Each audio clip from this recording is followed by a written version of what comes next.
Just going to give another couple of minutes for folks to trickle in here at lunchtime.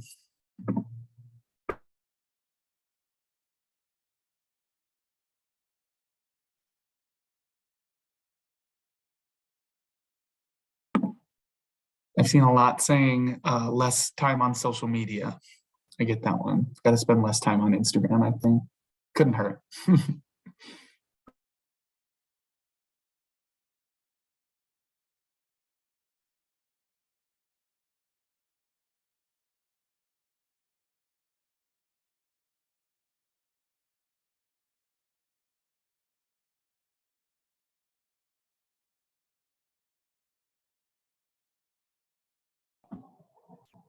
And one more reminder before we get started to check in with your name and your organization in the chat for attendance. That's how we keep attendance at the Learning Collaboratives. Before we dive into our session today, which is talking about experiences getting creative with zero suicide implementation with special guests from JCMH and SUMMITSTONE. Really looking forward to hearing from both of those crews. As per usual, please feel free to use the chat for comments and questions as we go along. After our two presenters today, we will have time for some brief questions afterwards. So I'll also note that as well.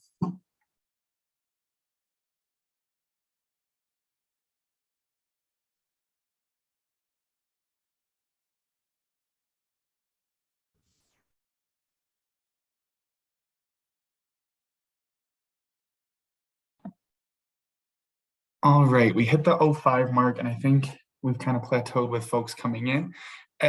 If you're just joining us, again, please feel free to put your name and your organization in the chat. I'm going to stop sharing my screen and pass it over to Sam Taylor and Heather Trish from the Jefferson Center. And they're gonna, again, talk to us about their experiences implementing different aspects of zero suicide. So I'm going to share their presentation in just a second, bear with me. Perfect, thank you. While you are doing that, we'll just go ahead and introduce ourselves and then we can jump in. My name is Sam Taylor. My pronouns are she and her, and I am the manager of community engagement at Jefferson Center and part of our Zero Suicide Core implementation team. I have been part of our team for about 4 years. And Heather, if you want to introduce yourself as well while we're getting that PowerPoint. Absolutely, yep. I'm Heather Trish. I've probably chatted with many of you, I feel like, maybe over the years. I am the Director of Diversity, Equity, Inclusion, and Trauma-Informed Services at Jefferson Center. And I was the original group, part of the original group of 4 folks who went to the Zero Suicide Academy in August 2016. So quite a while ago. Susan Wagner is here on the call. She was one of the 4 of us as well. So we're the original kind of Jefferson Center attendees that helped launch our Zero Suicide project that we have been working diligently on for the last 5.5 years. So happy to be here today.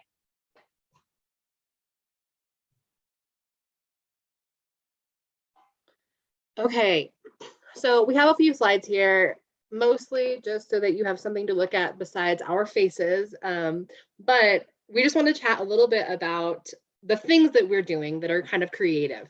So we're doing, like all of you are, we're doing so many different things around zero suicide implementation and the things that we talk about every month in all of these collaboratives, plus more. But we wanted to just share some of the things that we're doing that feel a little bit outside the box for us, just trying to be creative and implement through innovation, just to see in case it's helpful for any of you all, and so that we can learn from you around other ideas and things that we can do. So if you want to go to that next slide.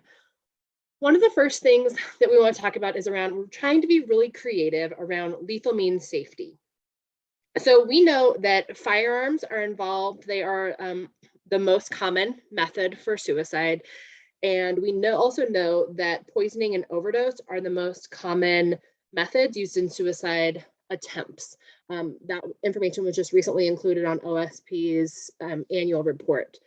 So these are things that we know. And so we are really working to normalize means safety, having firearm locks and medication lock boxes and things like that in people's homes, so just as standard safety devices, as we have locks on our front doors and safety sensors on our garage doors. Like, we want to really normalize that means safety. We want to increase accessibility to safety devices, make it so that people know what they are, know how to use them, know where to get them, or are able to get them for free in some cases if they don't have the means to purchase those things. And then finally, we're really aiming to increase comfort when it comes to means safety. Some people have heard of firearm locks, but never seen one before, don't know what that actually is. Some people have heard of a medication lockbox, but only picture it as this like big thing in a hospital, not necessarily just under someone's bathroom sink. So really trying to normalize to increase that comfort level when it comes to means safety. So we've included some of the things that we've been doing here on this slide. First, I meant to have the links handy and I don't, but I will get them and drop them into the chat.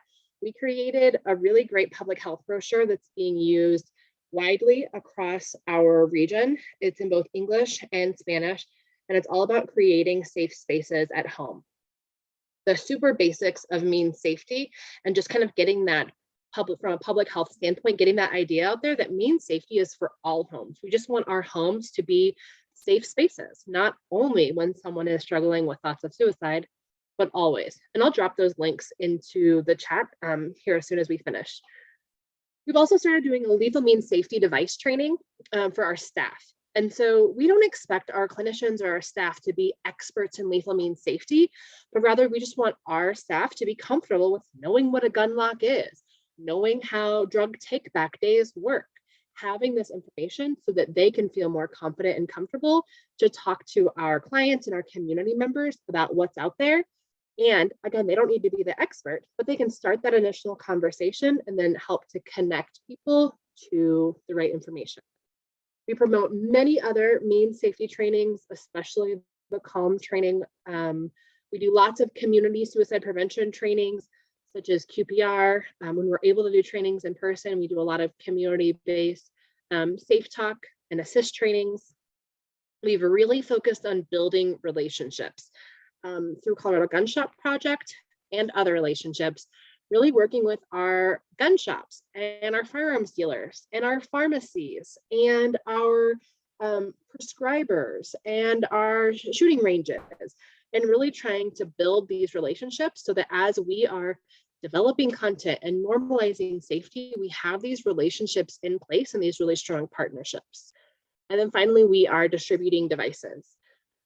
We are very fortunate to have gotten a little bit of grant funding, and so we have been able to purchase quite a few firearm locks and quite a few medication lock boxes, and have been distributing those widely.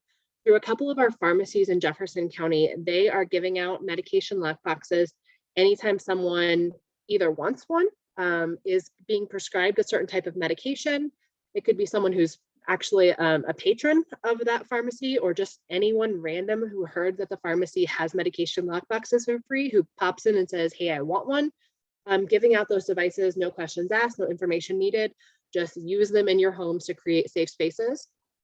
Also distributing firearm locks, both through our locations at Jefferson centers, so that our clinicians have access to those, but really partnering with other organizations such as gun shops, an Elks Lodge, with sheriff's departments, with our colleges, different places to really, again, normalize and just increase the visibility of those devices.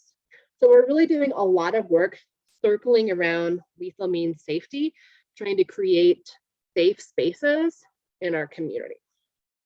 If you want to go to this next slide, something else that we've really been focusing on, kind of shifting gears, is around carrying contact cards.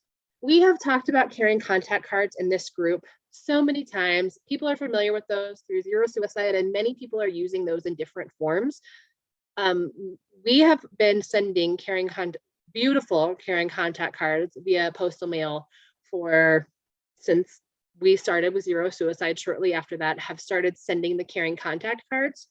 We're sending about 45 to 65 cards per month to people who have recently been discharged from the hospital, someone who had a tough session, someone who's been seen in our walk-in center, really using those as needed. And we know that there are some people who don't have access to mail. They may not have a mailing address they have access to.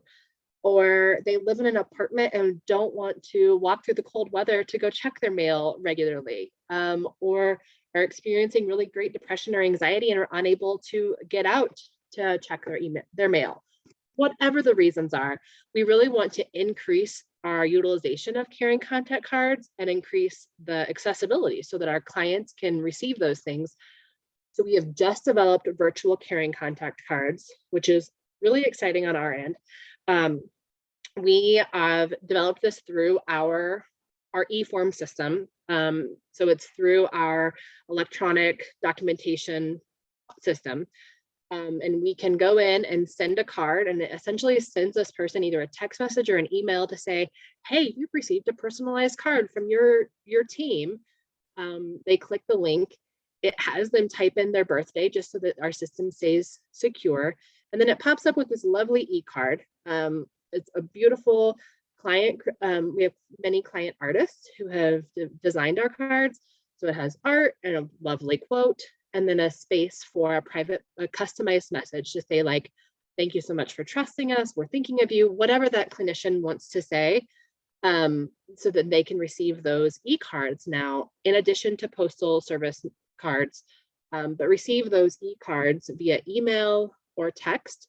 And we are almost finalized. Our developer is going to be back on Monday from some time away, some much deserved time away, to finalize everything and get everything ready. And then we will be able to roll out this new card with the new year. So really just focus on supporting our clients in kind of new and creative ways. So we've done a lot of work around lethal means safety, around connecting with our clients in creative ways, and then around really supporting our staff. So if you want to go to that next slide, then I'll hand over to Heather to talk about some of our education pieces. Sam, I don't know what the status of our signed ROIs are, but did you want to share how pretty they are? I brought up one Spanish language version just to show kind of what that looks like, but it's not for the e-forms. Your call, but as you were talking, I was kind of bringing that up. If you want me to. While you are talking about this, I'll pull up some of the other images. Perfect. Totally share them. Perfect. Okay. Just because the whole client art piece, which we have kind of a program for our client artists anyway, and we create a calendar every year, and it's just lovely. We've kind of used those for the caring cards, which it's just so lovely. So I'm very, very excited about that caring contacts piece. So I'm going to talk just a little bit about our ongoing trainings that we have, excuse me, like embedded in the regular piece of our training network for our team members. And so we have decided as an agency, and we decided this many years ago, to require a QPR, question, persuade, refer, as a training for everyone. Everyone is required to take that training. The recommendation is once every 3 years, and all new employees are getting that as part of their new employee orientation. We have CAMS, Collaborative Assessment Management of Suicidality, as a regular clinical piece of our training. So as clinicians are onboarded, if their role makes sense to receive some CAMS training, they are being trained in that framework. We also have a collaborative assessment, the CALM training, counseling access to lethal means training, which is not our training, but in our electronic Relias training system, we have kind of a way to say, hey, did you take the CALM training? Great. And then we are able to check that off. So people are getting credit for the suicide prevention training that they are doing in our system. And we are huge fans of CAMS. So for those of you who are using CAMS in your networks, awesome. So glad that we are part of that network in the state of Colorado who are supporting that CAMS framework utilization with our clients struggling with suicidality. We created several years ago a CAMS book club. And the reason for this was because you all may know this. You get trained in a new framework or treatment modality, and you kind of lose it unless you are regularly talking about it, practicing it, receiving supervision or consultation around it. And so the book club is our attempt to really reinforce that learning and utilization of CAMS for those who have been trained. And it's wonderful. We do kind of a similar model that the state has so graciously offered for free in the past several years of kind of a live role play kind of thing or case consultation, and really go through chapter by chapter in that book to review the CAMS framework. We don't offer it that often. They're not huge book clubs. It's just more of a small, intimate group of folks that we do a couple of times a year. We're going to do one after the first of the year focused on kiddos. So these will all be more like school-based providers or our family services outpatient folks, so that they can really get specific about the population that they serve, who are kiddos, right? And what does CAMS look like with kiddos, and go through all of the aspects of that. We have received grant funding, so fortunate and so thankful to have received grant funding. And we chose to use some of our grant funding to support CAMS consultation for those experts from CAMS Care, the governing body, if you will, the creators of the CAMS framework. And we have one of their consultant experts meet with us. And we do that about 6 times a year, and people sign up, and there's a lovely group of folks that really go through cases or talk about basic questions about CAMS. And that's been incredibly valuable to really make sure that the framework, we are maintaining fidelity with what CAMS is supposed to be in our setting, right? So CAMS really had started out with a, sit next to the client, fill out these paper forms. Well, guess what? COVID hit, we're in a pandemic, teletherapy is a thing. It's, how do you adjust and still maintain fidelity to that CAMS model while you're on Zoom with your clients, right? And what does that look like? How do you receive, remote support when needed, right? That kind of thing. And then Sam and I, after we had done a zero suicide workforce survey and we got some feedback from folks, Sam and I had started a zero suicide education and consultation for staff. And we said, let's just try this once every 4 to 6 weeks. We'll just schedule it. Part of that will be a little bit of education on a specific topic, but there'll also be a case consultation option in there as well, so people can really get whatever they need. And some of the topics that we decided to address were, safety planning, postvention. There's some specific things to our system about like the electronic health record and what's in there, or assessment. And so various topics being addressed in each of those education and consultation sessions, but just really to support those folks who are seeing clients who really need suicide care, and making sure that they have supervision with their supervisor, but this is very specifically related to suicidality. And so those, I feel like, have gone over really, really well. And Sam has very much been in the process of planning for the next 6 months and what those topics will be going forward. But they're just really designed to support our staff in providing the best care that we can in our system. All right, and then Conlon, if you can, I think the last slide is just a question slide. So Sam, as I was speaking, did you have those examples? Are you able to share those? And then maybe we can do questions after that. Yep, sounds great. If you could let me share my screen, perfect.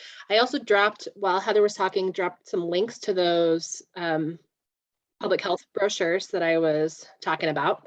So we have 5 different cards, and I have 3 here. We have 3 that are in Spanish, 3 that are in English, 2 that are in Spanish. You can see my cards, yes? Yeah, I'm gonna assume yes. Okay, so we have this one. Like I said, the art comes from all of our, everything comes from our client artists, and each has their their title and just a nice quote.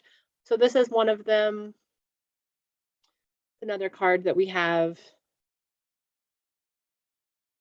And then this is, I didn't mean to make that big. This is another card that we have.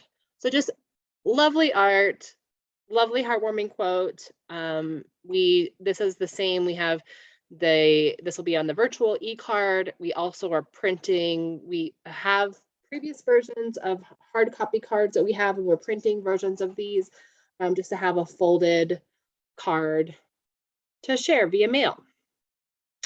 I did see one question that came into the chat wondering, someone had asked if we're doing any evaluation of the efficacy of our carrying contacts. So we haven't done any. There's lots of research and things out there about carrying contacts through, Conlon probably has some. There's some on the Zero Suicide website. If you're on any of the Zero Suicide listservs, they're oftentimes floating around. We haven't necessarily done any research or studies specifically at Jefferson Center. We do track the number that we are sending and when they are utilized and kind of for what purposes. And we also just kind of receive anecdotal feedback. And any anecdotal feedback that we have received has been that of appreciation and just kind of heartwarming thanks to show that that person is thought of and cared for, and just really appreciates that personal touch and connection. So I don't have any of the kind of efficacy studies that are right on the top of my brain, but there are certainly many that are out there. You see that question, Sam? Yeah, as far as a cost associated with the cards, so there is, for our virtual cards, we are very fortunate to have great techie people who is not me at Jefferson Center who have developed a way to send the e-cards within our system. And so there was no cost associated with that. As far as the cost associated with the cards, there is a printing cost and postage. So for example, I just ordered cards and I ordered 1,250 cards and it cost just over $600 to the center to purchase those cards. So there's that printing fee. We pay for the postage when those are sent out via mail. And we also, for the artists who allow us to use their art, we also pay a small stipend to those just for allowing us to use their art. And as far as referring, sorry, we have the cards, the virtual cards, anyone will be able to send. The hard copy cards we have at every front desk of our offices, so clinicians can grab them and send them. And for folks who are working from home, like many of us are, we have a wonderful team who they allow us to send the email with the address and the note, and they'll write the handwritten note to send those cards.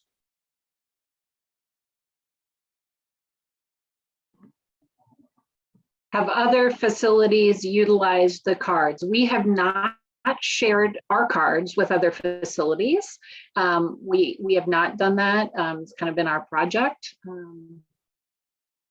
I don't know if that would be a possibility or not, but it's just kind of a cool thing that we've been really thankful to be able to have developed several years ago, and we just keep it going. And every once in a while, we mix up the art or the quotes so that that our clients who are longtime strugglers in suicidality may not just get the same kind of thing over and over. We're not trying to oversend them. It's really meant for like a, hey, I'm thinking about you for this reason, or hey, we had a really rough session, really for a specific reason. So we have mixed those up over the years. And even though other folks aren't sending our cards, there certainly are, like Rebecca and Conlon had said in the chat, there certainly are lots of other places who are sending kind of their own version of cards. Yep. And I'm happy in a follow-up to send out more information about like the research behind carrying contacts and carrying cards, as well as follow-up in general, just because, yeah, just like you both said, the research behind that, it really does make a difference in providing suicide care. And even anecdotally, like what folks have heard back from patients who have received these cards, it really does mean the world. So really amazing the work that you've done there. So thank you. And I mean, many of us are clinicians or mental health providers in some way, right? Or at least public health providers. And we know that many people struggle with feeling seen or heard or mattering, right? And this is one small way to say, hey, we see you, we care about you, we are spending time on you, and we want to connect with you. And that's a really positive message, I think, for anyone on the planet, but definitely folks who are struggling with suicidality. Absolutely. For those folks that have asked in the chat, the recording and slides will be available on OSP's website afterwards, and we'll send out the links and the slides in a follow-up email. So please feel free to keep an eye out for that. And then in terms, I've had a couple other folks ask about attendance for the collaboratives, and same deal. If you send me an email, I'm happy to let you know what we've got for attendance. And if you want to access those past recordings, that'll be included in the follow-up email too. So please drop your name and organization in the chat. Before switching over to SummitStone, I see one more question in the chat asking if you're doing anything like this for a pediatric or adolescent population. And Heather, I saw your answer that you do have kiddo-themed cards. I'm sure those are also adorable. Awesome. Okay, we'll have a little more time for questions at the very end, but I want to make sure that we have enough time for the folks at SummitStone to present too. So Stephanie, if you're still on board, feel free to share screen and get rolling. All right. Well, I learned a lot, so thank you for your presentation, and we have some similar things to share. So I'm Stephanie Madsen-Pixler. I'm the Director of Community-Based Services at SummitStone Health Partners, and Abby Callan is with me. Do you want to introduce yourself, Abby? Hi, I'm Abby Callan. I'm a program manager for one of our outpatient clinics where we do child and family, adult, telehealth, and then I also work with our specialized women's population that works with women who are in recovery and are either pregnant or parenting. And she's also our zero suicide guru. CAMS guru. She's going to be talking about CAMS. She said that her child was sick and she couldn't be here today, and I panicked. So here she is. All right. We also have a PowerPoint to share. So the topic given to us was creative solutions. So I thought of all the challenging things that we have dealt with as we've tried to implement zero suicide at SummitStone. So SummitStone, for those who don't know, is the community mental health center or behavioral health center in Larimer County, in the northern part of the state. So we were also in attendance at that original Zero Suicide Academy. I won't spend much time on this slide, except to say that the importance of our Zero Suicide Committee. We have had many of the same people from the beginning, but we've also had people join us, and that is where the work is done. We have done lots and lots of problem solving with this group, which includes clinicians and managers and peer specialists and IT people and data people. We really feel lucky to have a really strong group working with us. So the first thing that we did was, not the first thing, because it took us a really long time to make this little box happen. I don't know how your electronic medical records are, but this was not an easy ask, apparently. So it took us a year or so to get this going. One of the things that I would say about, we wanted to have something in our EMR that would alert people who are working, across the board, working with our clients, that to pay special attention to the clients on the pathway. So our original widget said zero suicide pathway. It was in these large red letters in the chart. And we decided to change it to ZS because we found that often we're doing some side-by-side collaborative documentation, and we were explaining to people that we were putting putting them on the pathway, but this seemed a little bit less jarring than to see that you're on a zero suicide pathway that didn't always feel good to our clients. So we changed it so that it's more an internal message than something that a client might see. We also do caring contacts. These are phone calls. I really love the idea of, we tried that not briefly.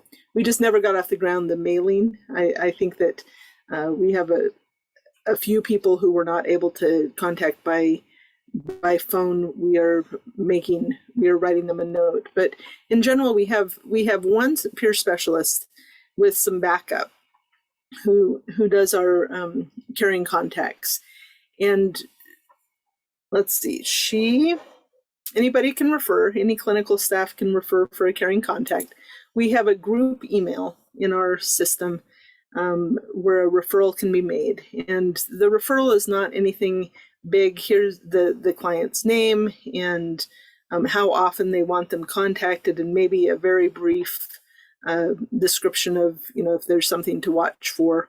But generally our peers are really good at just checking in and seeing how people are and building relationships.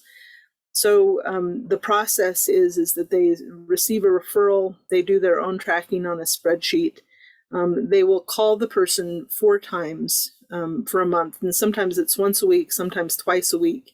At the beginning of the pandemic, when we were really worried about people, we actually gave people a choice of, a daily phone call. We have such volume now that that's really hard for our peer specialists to manage. So it's once or twice a week for 4 weeks. And then they send the referring person an email saying it's been 4 weeks, and the clinician can say, can you please extend them for another 4 weeks? And they'll do that. That has been, the previous question about whether it's effective, we also have not tracked whether it's effective necessarily, but we certainly have some wonderful quotes from clients who have really found value in hearing from the peer specialist. We worked really hard on onboarding. Was I going to have you do this, Abby? I can do this part. Okay. Yeah. Thank you. So we really focused on what are all the pieces that our clinicians need to be trained on. And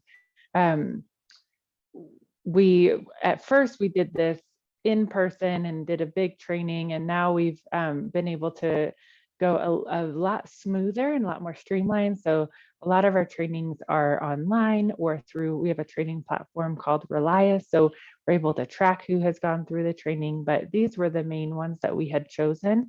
So all of our staff, everyone from accounting to marketing to support staff go through QPR, and then our clinicians do much more training. And so that includes clinicians, case managers, peer specialists. So anyone that has that clinical contact with a client, they're doing the Columbia. We have created a zero suicide pathway training just for them to understand how to put someone on the pathway. What is the pathway? Why do we call it zero suicide? Then the CALM training. We have an internal safety plan training that goes through our electronic medical record safety plan, as well as how to do a good safety plan and a robust safety plan. And then CAMS is something that we've spent a lot of time and effort on training our staff. So we train all of our clinicians on CAMS and have put them through the 3-hour training, as well as try to get everybody through the all-day training. Implementing CAMS has been a big challenge for us. So you'll see in this slide is our current challenges have been some of our onboarding. And so we're really looking at how can we update and take our onboarding to the next level. And really for us, what that means is continuing onboarding into a clinician's career and year with us. So rather than just really hitting it hard in the first couple of months and then expecting them to know all the things when it comes to treating someone with suicidal thoughts, that we do recurrent training every month to 2 months and bringing up different pieces. So we're really working on all clinicians getting trained in CAMS. We're creating a fact sheet. Can you go back one real quick?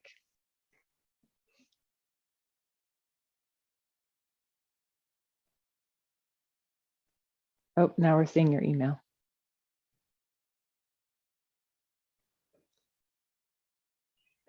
Sorry,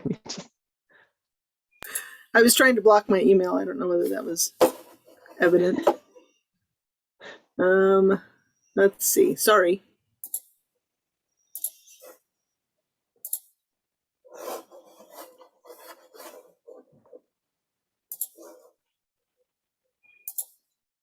So while she's pulling that up, oh yeah, so we are getting everybody their own copy of the CAMS book. I loved that it was mentioned, a CAMS book club earlier. We're working on finding ways to implement that.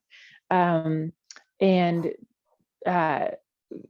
if you want to go to the next slide. So what we have implemented is a CAMS console. So this is an internal peer-led console. I've been facilitating it and really am trying to encourage all clinicians to participate and to talk about their experiences. And so in that console, we started bringing in the book, and we've seen the energy and the conversation shift, that people are excited and they're getting into those conversations. And we're really trying to shift from, we're noticing our clinicians have gotten into this thought of that CAMS is just a documentation rather than a way to treat clients and suicide. And so the book is really helping us to shift that and to talk through the philosophy and the therapeutic framework and how to really do the meat and potatoes of CAMS.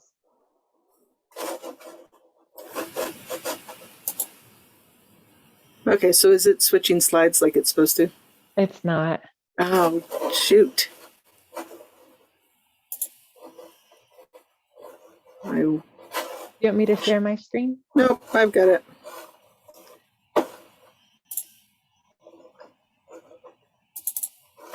Okay, now is it? There we go. Okay.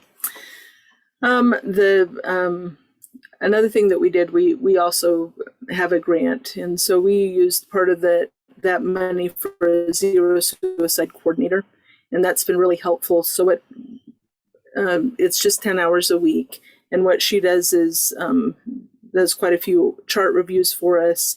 She participates in every critical incident review around any suicidality. So if anyone died by suicide or if there was an attempt, she is participating in those. And the reason that we have her doing that is that so she can look at the big view and be able to kind of direct where we need to train, where we need to put some emphasis. And she's very good at really supporting the clinicians as well. So she assists us with ongoing training and training review, and then she helps Abby with the CAMS consults. One thing that we have done is, Abby mentioned that we've had some that implementing CAMS, while we love it, it hasn't been an easy road. And so we have put together a zero suicide peer review that will help us really see whether people are doing all the things that we really want them to do. We've changed our policies and procedures, we've trained, and now we really want to know, have we done it?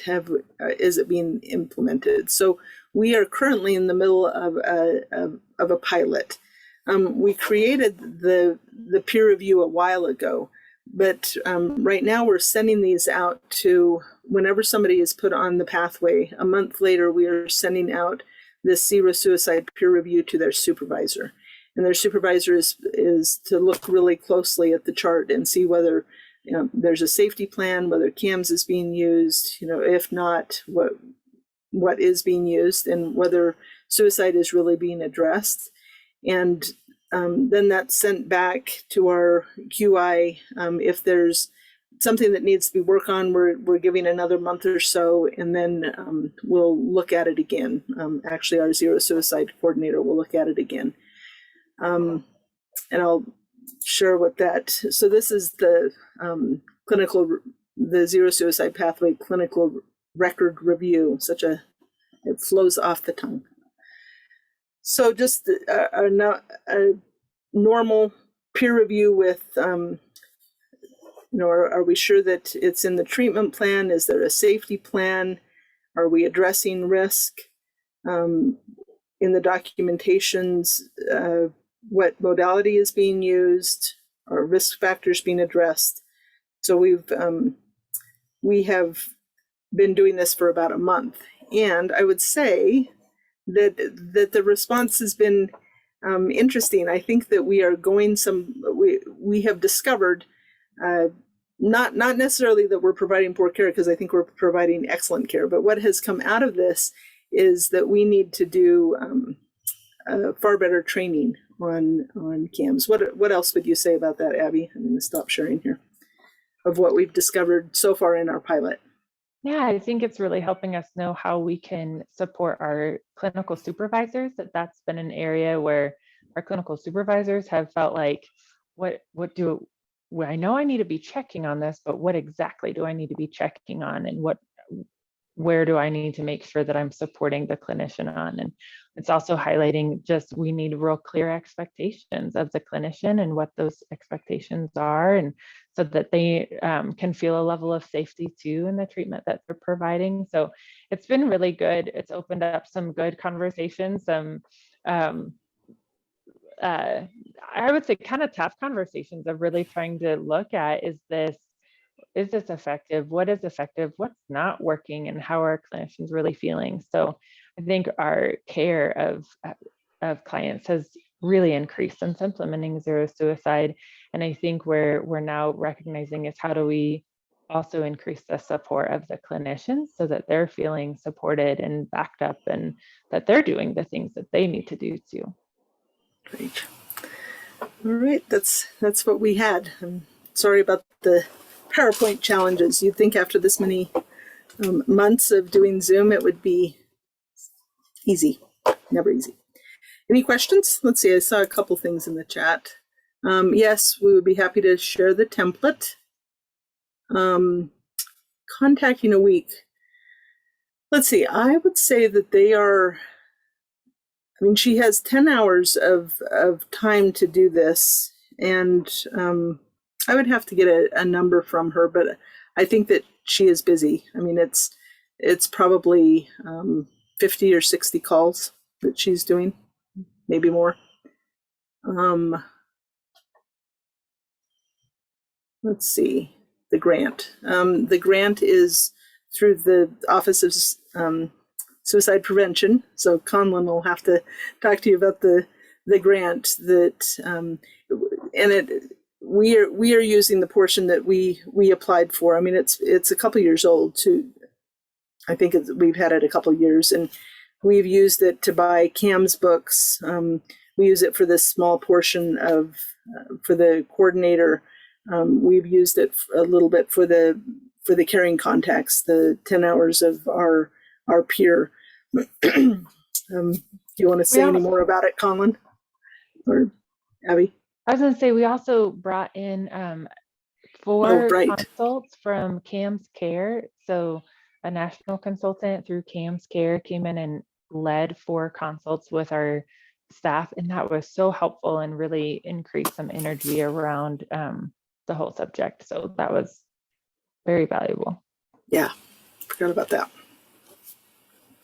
Yeah, and just generally about that funding, that's federal funding used to implement zero suicide in different environments in Colorado. And I'm happy to talk with you individually more about what that looks like. But generally exactly what Stephanie and Abby just said, that funding is used to support zero suicide, whether that's personnel in a system, whether that's training materials or curriculum, or having these types of consults and that kind of thing as well. So it covers a breadth and depends on the system. But thank you, Stephanie and Abby, for sharing what your system has used that funding for, and you as well, Heather and Sam. This has been a really informational call. I know just seeing what you've done since the very beginning of Zero Suicide here in Colorado. So thank you so much for sharing your experiences, your successes and roadblocks. It's really helpful. Thank you.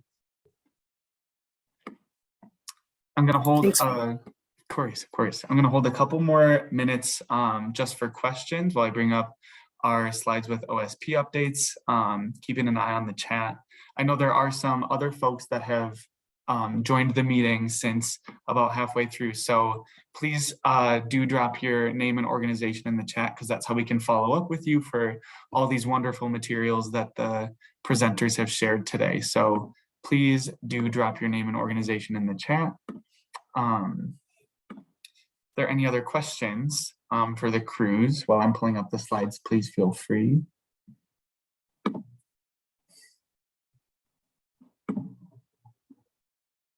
Awesome. And just a couple other things here, should get a couple more minutes back into your day. Here we go, struggling with sharing my screen as well. As everybody seeing this last slide with updates and additional info? Awesome. Stephanie, it wouldn't be a Zoom meeting if there wasn't at least one trouble sharing screen. I think despite how long we've been doing this, I think it's just built in at this point. But wanted to flag some additional updates and resources that we have seen come across. You might have access to these as well via the listservs you're a part of. But ECHO is putting on a series called Past the Pandemic, which is, I think, a 6-part series focused on healthcare providers helping to name, normalize, and validate worries and experiences during this pandemic and beyond. So I'm really looking forward to those sessions. I know they're going to have a ton of resources and ideas for how to support staff and providers during this pandemic. So please feel free to register for that. I think it starts January 12th. And I think our next Learning Collaborative is also going to focus on resources, ideas to support providers prevent burnout, especially in the midst of an ongoing, seemingly endless pandemic. We also wanted to flag Operation Veteran Strong, which is a free confidential resource that connects veterans to resources and peer support. Encourage you to check out the link from the slide when we send these out. As always, please also access the Zero Suicide Toolkit from the national website. It has a bunch of very helpful templates, guides, resources that you might want to use for your zero suicide efforts. A lot of their information also is accompanied by contact information from the national partners who you can reach out to kind of talk to and troubleshoot. Also flagging iMatter Colorado, which launched, I think, about a month ago now. And through iMatter, all youth in this state are now offered 3 free counseling sessions. So that's just another way to kind of support the youth in this state. Please feel free to check that out. And then also the Action Alliance released a collection of really helpful resources and templates and best practices for care transitions, which I've linked in this last bullet point there. But again, I think that will also be a topic of another Learning Collaborative in the new year. So looking forward to discussing that. Other updates, these are all the same as last time, accessible on the Zero Suicide website and our state-specific website. So please see these links in a follow-up email. And otherwise, we will see you in the new year. Our meetings after this point are going to go back to that regular cadence of the 4th Thursday of the month at 10 a.m. So we'll be sending out the links for 2022 when we get into the new year. And like I mentioned, the topic for that one will be provider wellness and support. So thank you so much for taking time out of what's probably a very busy end of year week. And I look forward to seeing you all next time. Please feel free to reach out with any questions or topic suggestions or any other OSP related needs via my email there. But thank you so much, especially again to our guests from JCMH and SummitStone, and have a great rest of your Tuesday. Thank you.